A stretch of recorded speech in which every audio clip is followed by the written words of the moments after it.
To start off, this is, as I reflect, is the 10th year in a row that I've had the opportunity to stand in front of you to make this introduction. And it's a new introduction, but before we start, I want to recognize the people that have really made a difference in this conference. Patty, as the conference chair, it's a tough job, and you grabbed it and ran with it. Congratulations, thank you. The chair of the Chamber Board, Ray Talang. Ray, great leadership, and thanks for that. And of course, Sandy Barua. Sandy, you still rock, man. It's great, and you do a terrific job. And Tammy and Wendy and the whole team. What it takes to do this, having done it in 2007, which is mind-boggling that it's that long ago, and where we've sort of taken the Chamber Conference to this point is phenomenal. So thanks for all your leadership, and thanks for what you do. It's my pleasure. This is one of those weird moments when you think about it in your lifetime. I go back with our next speaker, the governor of the state of Michigan, about 25 years. We worked together in the State House when I was chief of staff to Speaker of the House, Curtis Hertel, in shared power. Senator Stabenow, you were part of that as well. And it was a wild time, and I was sort of taken back today when the governor signed the auto insurance reform bill today. And it was done because both sides of the aisle, the governor and legislative leaders, Leader Shirkey and Speaker Chatfield, sat down and with their respective caucuses worked something out that is really great, especially for the city of Detroit, but the state of Michigan.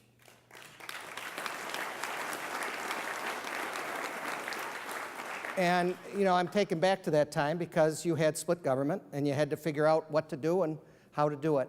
And on an important issue like this, they did that. And now we've got a lot of other issues. The roads come to mind, and maybe education too. So it's my pleasure to introduce the 49th governor of the state of Michigan, Gretchen Whitmer.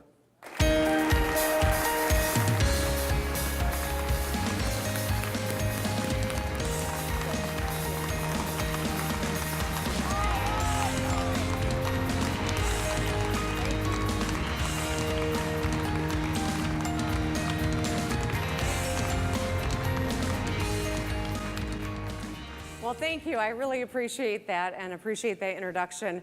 I did cut my teeth in Lansing during Shared Power, which was a phenomenal time to learn from co-speakers Hertel and Hilligans how government should work and how when we remember we're Michiganders first, there's a lot of common ground to be found. And that's exactly the kind of leadership that I'm trying to make sure we continue on in the state and renew in government. So as I listened to my good friend Stacey Abrams speak yesterday, and she was talking about seeing the humanity in one another. It really, I think, solidified for me one of the lessons that I've learned in just the last few months.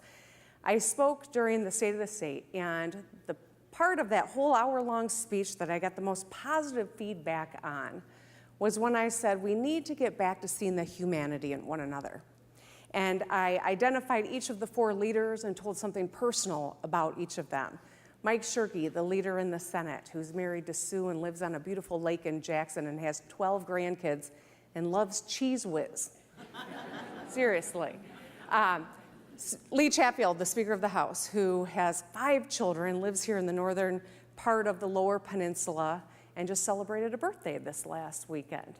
Chris Gregg, who is the Democratic leader in the House. She and her husband, Bob, he is a chef. She played tennis this weekend for the first time in a while, enjoying her Memorial Day weekend. And my dear friend Jim Ananick, who has a young son named Jake, who he adopted when we served together in the Senate. He and his wife Andrea live in Flint. Like a lot of Flint families, they've been worried about their young child with regard to the water, of course. And then there's, people who don't know me very well might not know that I am in a New Age Brady Bunch family where I married a man with 3 sons and I brought 2 daughters into this marriage. We got this New Age Brady Bunch thing going on. But I learned about Patty Poppy last night, that she's got twins, and she and Eric had some lean times at the beginning and bought a lawnmower at a garage sale in hopes that they would take landscaping off their expense list. It didn't last very long. And Sandy Barua, he and his wife Lisa have an adult son named Isaac, and Sandy Barua loves tater tots. I mean, he really loves tater tots, right, Sandy? But if we take a minute to get to know something about one another, we can start a conversation and build a relationship and find some common ground. And that's, I think, something that's really important, whether it's in business or in politics, no matter what you are doing, if you're trying to take on tough issues, it starts with finding common ground. Our common ground is the state of Michigan, the great legacy that is the state of Michigan. I was stunned, Patty, when you used this in your PowerPoint, because it's been in mine for a while. But I think that we are so fortunate to come from a state that people used to move to for opportunity. People came to our state from around the world for a good paying job. And once you got here, it didn't matter where you moved, you knew your children were going to have a phenomenal first-class public education. You could turn on the tap with confidence because we had clean water, an abundance of it, and we had great infrastructure because we put the world on wheels in those middle-class jobs. And so that is our great legacy. We were the home of innovation and opportunity. Anyone who's heard me speak in the course of the last 2.5 years knows I love the bridge, the Mighty Mac. This is an example of our collaboration and our ingenuity. In 1957, this bridge opened up to traffic, and it is a 5-mile-long suspension bridge that most people didn't think was even engineeringly possible, much less on top of the Straits of Mackinac, where two Great Lakes meet. But we built it. We built this bridge even in a time of divided government, when we had a Democratic governor and a Republican legislature. We built this bridge, and it connected our people, and it strengthened our economy. And now, over 60 years later, we're still coming together to build bridges, figuratively, politically, and I hope literally as well. We have the opportunity to do great things in this state, and we are capable of it. On April 17th, we joined forces to address the injustices inherent in our criminal justice system. You can see the Lieutenant Governor there, the Chief Justice, our Attorney General, House Republican leadership, and people from law enforcement. This is the three branches of government, both sides of the aisle, coming together to address a problem that's been vexing us as a state. We did it again today. Yay!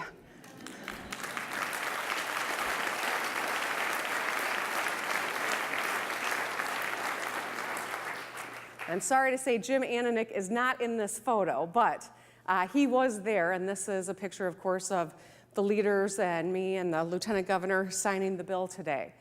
You know, we worked together to rewrite a 40-year-old law to give Michigan drivers a break, to protect our safety net, and to make sure that our state is competitive. And it wasn't easy. It was dicey. Trust me, there were moments where we thought it was all going to fall apart. But we got to the table and negotiated, and we found a solution that will help people from across our state. This is an issue that we've spent a lot of time and energy on in the state, and in the first 5 months of this year, we were able to get it done. And I think that this shows that when we stay focused on the things that unite us, when we avoid the highly partisan things we know we'll never find common ground on, we actually can solve problems in this state. It was hard, but we built relationships and some goodwill, and now it is time for us to translate that into action on a lot of other items that we've got to confront as a state, because we've got work to do. Now, I want to talk to you about the state budget, because that is what we are in the midst of addressing right now in Lansing. We've got to get our state budget in order. For the last 4 decades, we've seen leaders stop investing in the things that really grow a foundation and strengthen a foundation of our state. They've been playing shell games because our ability to pay for things has not kept up with our need. And so when it comes to the road crisis that we have, instead of raising the revenue to fix the roads and to rebuild our infrastructure, they started taking money out of the general fund to fill potholes. So just triaging a system across the state that's been falling apart. To shore up the general fund that hasn't grown in 20 years, they started taking money out of the school aid fund. And I want to tell you, this has been going on for 40 years. I'm not blaming a person. I'm not blaming a party. This is on the watch of a lot of different leaders in our state. For a lot of different reasons, they've resorted to doing this. And because of this, we're now not doing any of these things particularly well. We're certainly not rebuilding roads. We're filling potholes. And that is a very expensive way to run an infrastructure system. And it's never going to last when we do it that way. We've compromised our ability to fund the things that used to come out of the general fund, like keeping down the cost of a 4-year degree or cleaning up drinking water. And to shore that up, our kids have paid the worst price in divestments from the school aid fund. Another consequence of this is that the public's lost confidence in government because a shell game is being played. And when people don't feel there's truth in taxation, they don't accept proposals like the one that the previous administration tried to push in order to fund our infrastructure. And so all three of these things have been compromised because of the shell game that's been played. So, as a result, we've got outcomes that are lagging the rest of the country. This is not a graph that I like showing, but we have to have a very honest conversation about outcomes for kids in Michigan. Right now, we are last when it comes to leading proficiency in our country. Until we fix this, nothing else matters. Michigan is 50th because we have been failing to invest in our children's education. Yes, money is in education, but it's not getting into the classroom. And that's why it's so important that those school aid dollars get back into our K-12 system. We also have a growing skills gap in Michigan. I know that there are a lot of employers in here with whom I've spoken, and I know that the ability to find great qualified candidates is something that we're struggling with. And this is why. Only 45% of our adults have the post-secondary skills or certificate that they need in order to get into a high-paying job. We all know that this was one of the things that Amazon listed when they didn't keep us in the top 20 in terms of their places where they were looking for their HQ2. And it compromises not just business bottom lines, but salaries and household incomes. I'm just curious if you want to show me how many of you are having a hard time finding talent in the state of Michigan. Yeah, a lot of hands going up. And this is a big problem for us as we continue to grow our economy and draw investment into Michigan. We've got to have the skills to do the jobs. So closing this skills gap is something that is absolutely essential and an important part of the budget that I've introduced. So we're going to talk about something that's really shocking. You know, we're going to talk about Michigan's crumbling infrastructure, right? I want you to see a video that I took coming from Traverse City to Mackinac City on Saturday. I did the Bayshore 10K. I walked it with some of my girlfriends for the Memorial Day weekend, and then I came right over here. So one of our pure Michigan destinations to another one of our pure Michigan destinations, and this is the road. As you can see, it is riddled with potholes, years of patching, and it looks like a third world country, going from Traverse City, Michigan to Mackinac City. Our roads are terrible and they're downright dangerous. And this is the problem that we've got to fix. And when we fix it right, we can address all the other pieces of the budget that I highlighted. It goes on and on. Okay, we can go to the next slide. So instead of building roads, we've been making signs, like this one. This photo was taken on US 31 in Emmett County last February. This is what 4 decades of disinvestment has done. The road that you just saw, which is one of roads all across the state, and signs like this that we have to put up for people to be warned about what they're about to confront. We've been cutting corners for 40 years. And now we have the worst roads in the country, the state that put the whole world on wheels. And we've got serious challenges around education and skills and water quality in Michigan. And I want you to see this young man. His name is Monty Scott. He's from Muskegon. He's 12 years old, and his mom had a huge car repair bill, and so he went out and started filling potholes on his street. I want you to see this cartoon because I think it's important for you to have a good laugh before you see some of the reality of what we need to fix.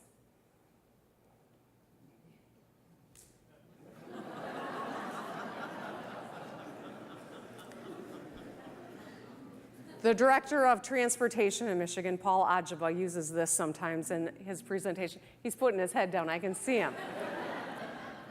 He's gone from being known as a world-class engineer to being the fix the damn roads guy. So let's talk about what the standards should be and where we are and how we rate and what we're going to do about it.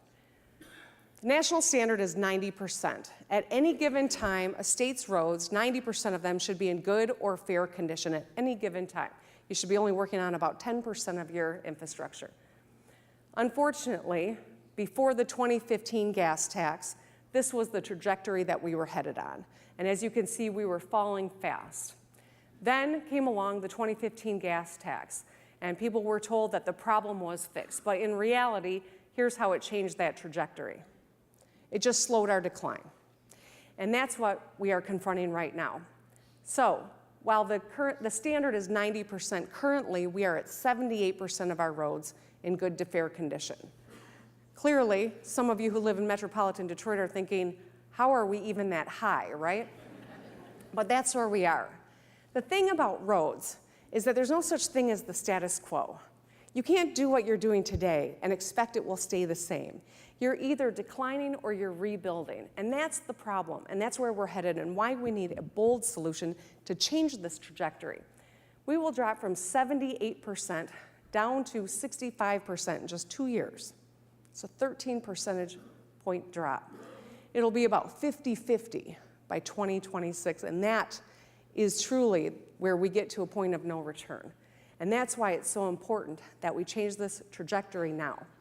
In order to take us to 90%, and it's still going to take us 10 years to do it, by the way, we have to start spending $2.5 billion a year on our infrastructure. If we wait just a couple years, it will be $3.5 billion.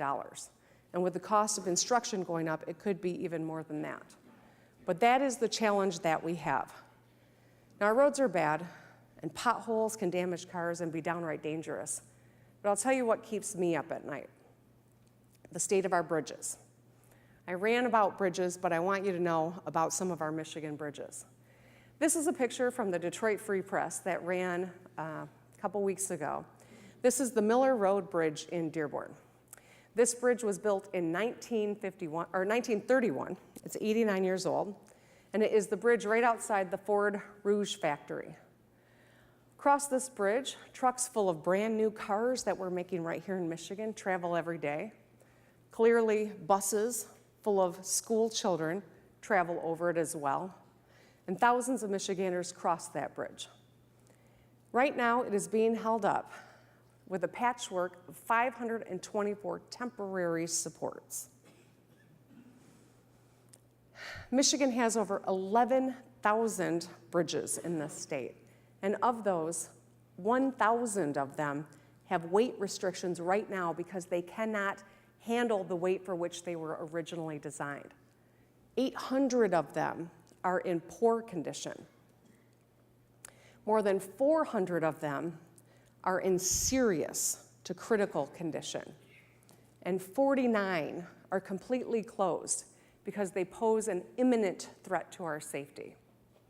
This isn't just Dearborn or Southeast Michigan. This is across our state.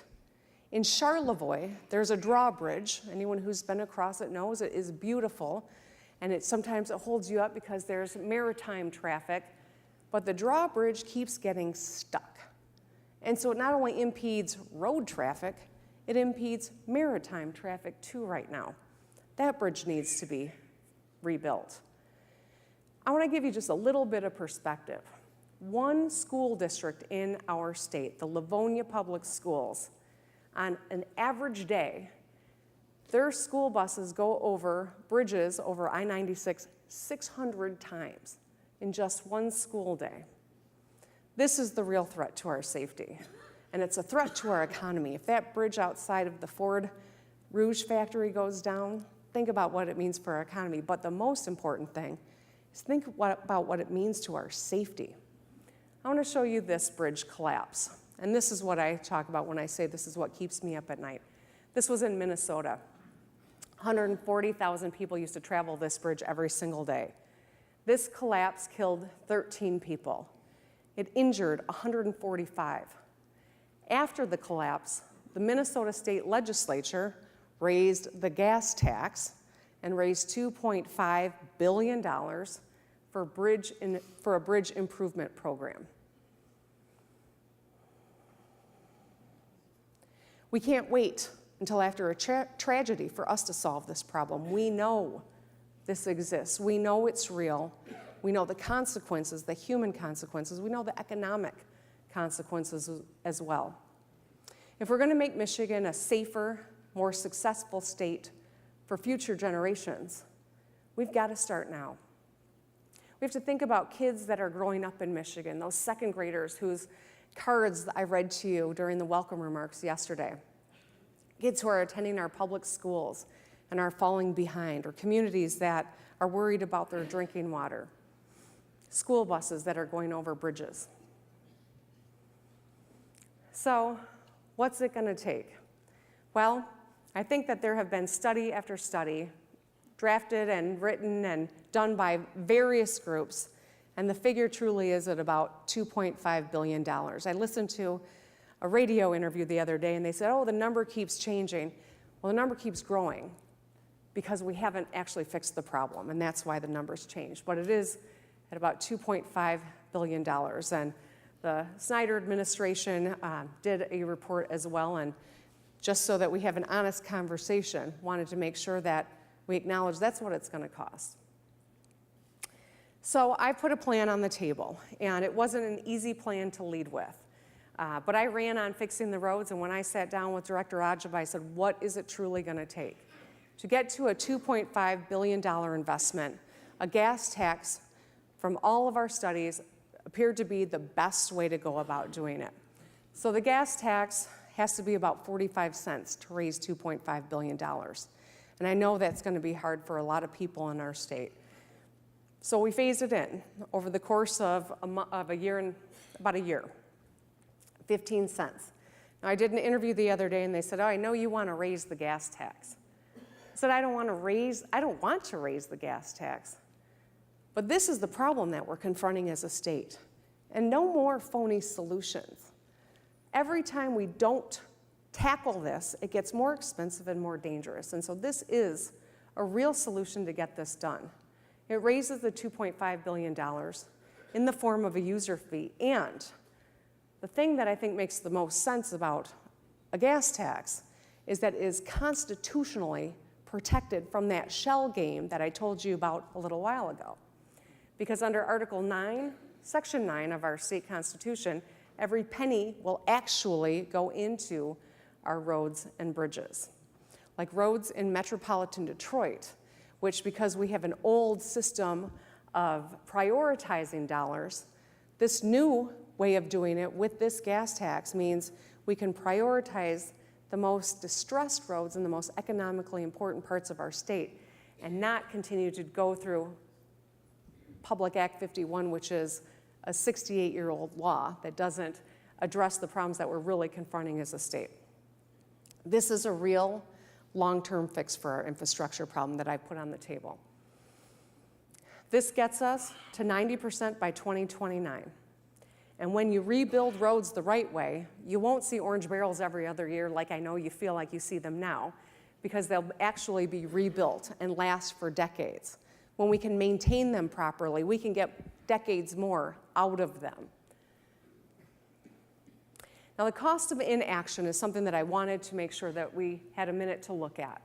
Every year that we don't take this on, you see the costs continue to rise. So as hard as it might be to embrace this gas tax that I've proposed, you can see it goes dramatically up, and our ability to actually address the road situation gets much more difficult, as well as dangerous. Now, the last thing I wanted, not the last thing, sorry, didn't mean to tease you there. I did want to make sure to acknowledge this. So I've gotten questions, is there any other way to do this? Is there something that's going to be easier? Well, first, the hard truth is there's no easy solution. If there was, we wouldn't be here having this conversation. If we are to raise $2.5 billion, there are only a handful of taxes in our state that could possibly do that. Some have suggested a corporate income tax, which I'm sure is really popular in this room, right? We'd have to triple it in order to raise enough revenue to fix the roads. Go from 6% to 19.5%. And the problem with it still is that we'd have to hope that future governors and legislators actually put the money into the roads, because it's not a gas tax, and so it's not constitutionally protected. Same goes for the individual income tax. And for the sales tax is even harder, because we'd have to go to a vote of the people before we could get it passed, and still hope that future legislatures appropriate the money into the roads. And that's precisely why we ended up with the gas tax. Now, in case there's anyone in this room who's thinking, what about marijuana? You were all thinking that, weren't you? It comes up in every talk I give, so I'm just going to address it just in case there was one person here. People always say, well, we legalized marijuana. Can't we just take those taxes and fix the roads? Maybe it's a pot for potholes thing that people think about. But even at its height, the taxes from marijuana will raise about $42 million a year for infrastructure. We have a $2.5 billion problem. I got this question so much, I asked my team, what would it take? How much marijuana would we have to sell?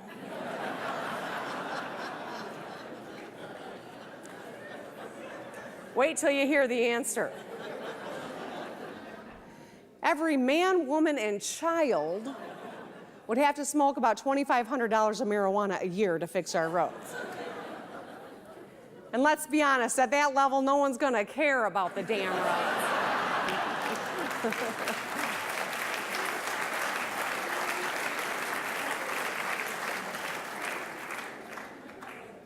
So, to get back to the serious stuff, the solution I put on the table truly is, I think, the best solution to actually fix the problem. When we do it, we improve the quality of life. We make Michigan a more competitive state, and we ensure that for years to come, we're going to be a state that people come to for opportunity. One of the things that I like about this way of doing it as well is it fixes the shell game and gives truth in taxation and accountability back into our budget, so the public knows that the money that they are spending is going where it's supposed to. When you raise it at the gas pump, it goes into the roads. The general fund dollars get back into general fund expenses, and the school aid dollars can get back into educating our kids. That's how we take Michigan from 50th to becoming a top 10 state in outcomes for our kids. When we get this budget passed, this one lever fixes all of these problems. And that's why when we actually raise the money the right way, we get into a position where we can close the skills gap, clean up our drinking water, and educate our children. Prioritizing our kids' education. When we stop robbing the school aid fund to backfill the general fund, which is going into potholes, we can put $507 million into our education system right away, which will help us reduce class size, increase technology. We can triple the number of literacy coaches, increase career tech education, which is certificates for high schoolers so they're on a path to a high-wage skill. Increase funding for at-risk students so the kids in DPS have real equity that is built into this budget, informed by the school research collaborative. So science informs the decisions we're making so we can better educate all the kids in Michigan. And increased dollars for special education students. When the general fund money comes out of potholes and goes back into the general fund, we can do things like the Michigan Reconnect, which is a skills-based program for adults who are 25 and older who want to upskill. Maybe they've been displaced, or they're in a job that's changing and their skills need to improve, or they want to get into a higher wage job. And we can fund the Michigan Opportunity Initiative, which is for graduating high schoolers to go on to a debt-free community college degree, or bringing down the cost of a four-year degree. This is opening up paths to close the skills gap in Michigan and get to our 60% goal, which is where we need to be headed and the goal that we set in the State of the State. The greatest investment in Michigan kids in a generation is what this budget is all about. But you don't have to take my word for it. Education leaders across the state have come out in support of this budget because of what it means for our kids. Business leaders, education experts, and labor leaders. When we fund infrastructure right, it gives us the ability to close the skills gap. I want to take a minute and take in this picture. You don't see all these people together very often. My goal is to make sure we spend more time together, but this is, leaders in business, in labor, Democrats and Republicans. This is a group that has come together to say, closing the skills gap is our top priority. And that's what this budget does, because this is not a partisan issue. So our goals that we should all be able to agree on is 1, fixing the damn roads, closing the skills gap, and prioritizing our kids' education. Now, Dan told you in the introduction that I came into experienced the legislature as an intern and then as a staff person in divided government, shared power, actually. We have divided government in Michigan, and I know you've heard me say we're going to build bridges and we're going to remember we're Michiganders first. But when we focus on the fundamentals, these are the not inherently partisan issues that we can find common ground on. But every one of us has to be a part of this. Your support for this plan has been really important. But I need everyone in this room to step up and to make sure that you become an active part in getting this done. We got to come together and keep building bridges. And that's how we're going to solve our most pressing problems. You're going to have a lot of conversations on the porch or at receptions. You're going to have chances to talk with legislators. And I'm asking that when you do that, you have the conversation about where we are headed. I showed you these cards yesterday, and this one was from a young man named Aaron. He wants us to act like a big family. I believe that when people of goodwill step up and are bold, that we are going to truly be a successful state, because we'll be a state of successful people. Because let's be honest, if we have to choose whether or not to engage and see the trajectory that we're on, or to all be a part of solving it, I hope there's only one choice, and it's the latter for everyone in here. I know that no matter what happens with this budget, everyone in this room is going to be fine. If you can't drink the water coming out of your tap, you'll buy bottled water. If you get sidelined by a pothole, maybe you'll drive your other car. I know that your child is in a crowded classroom, maybe you'll send your child to a private school or hire a tutor. But what about our kids and your clients and your customers? That's who I'm thinking about. We can ensure that Michigan is a state where those second graders who sent me all those notes want and will stay and make their lives. But we have to be bold right now, and we have to do it together. We have momentum. It is time for us to continue and to everyone be a part of it. And so that's why I'm asking that you, this is you, jump in and help me get this done. After this event, when you go to the porch, seek out a legislator, no matter what side of the aisle they're on, and have the conversation. Tell them what a failing infrastructure means to you and to your business. Tell them what you think about our K-12 system that desperately needs to improve. Tell them what the skills gap means to your business. And that's my challenge to you today, to be a part of getting this done. Act like your future depends on it, because it does. Thank you. Joining the governor on stage is anchor for Detroit Public Television, Christy McDonald. It's great to see you. Nice job. Thank you. Congratulations. Congratulations. That was a nice standing ovation from everyone here, and good to hear you talking about the roads a little bit. I think congratulations are also in order for what you signed today in the no-fault reform bill, a historic event on the porch today. Thank you. Yeah. So I really think that gets other people asking, all right, so in the spirit of bipartisanship and everything that you just presented to us about the roads, what are the conversations you're having now with leadership in the legislature about your 45-cent tax? Well, I think it's no surprise to anyone that during all of our conversations, I raised the roads. And we've talked about that we do need to make a great investment in our roads. There's not been an alternative that's been suggested at this juncture. And I think it's because of what I just explained. There are no easy solutions to this. And while there's been some discussion in Lansing, maybe there are savings to be had, I think it's time for us to be honest about what it's going to take.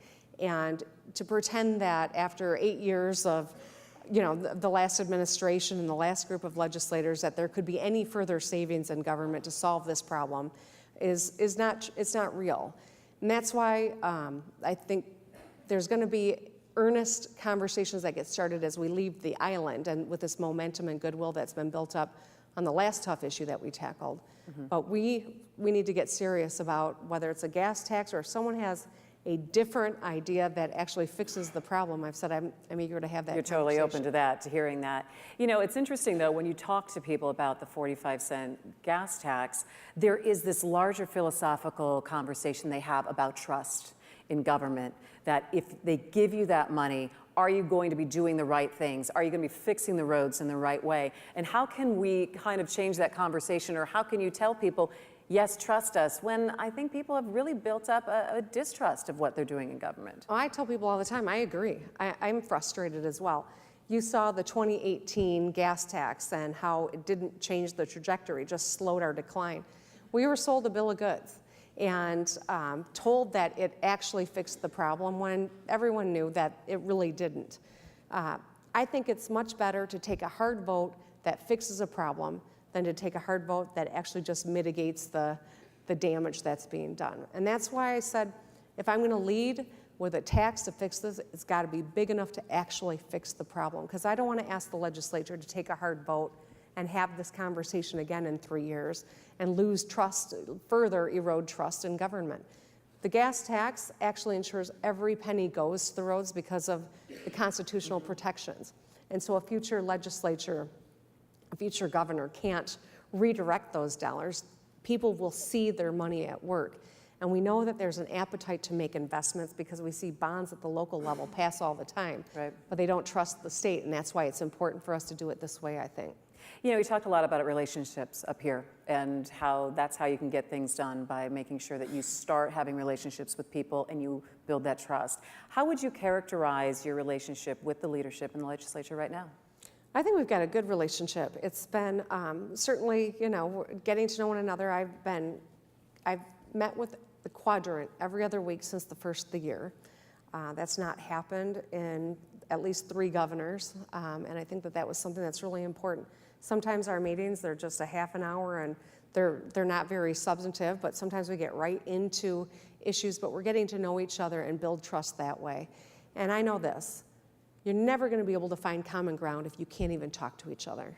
And spending that time to build these relationships has been really important. And I think that's why we got to a point where we got no fault done, where at the press conference everyone said, and now we're going to start working on roads, where we had, we teased one another a little bit and had a good time together because we've gotten to know each other, and I think we can build from there.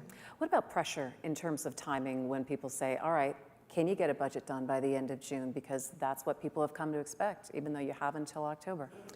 Yeah, so my goal is to make sure we get a budget done before any legislative break happens. The culture that's been created in the last 8 years in Lansing is really healthy, and it's a great thing that Governor Snyder was able to make sure we got done. It was good for school districts to know what they're working with before their school year budget began. But it's easier to do when one party controls everything. So it's a little more challenging in this environment. But I think it's doable. And Getting a road fixed by the end of June and then a budget done by the end of July would still preserve a month for them to take off, and they'll deserve it if we get this done, and if not, we should stay and work till it is. Okay, and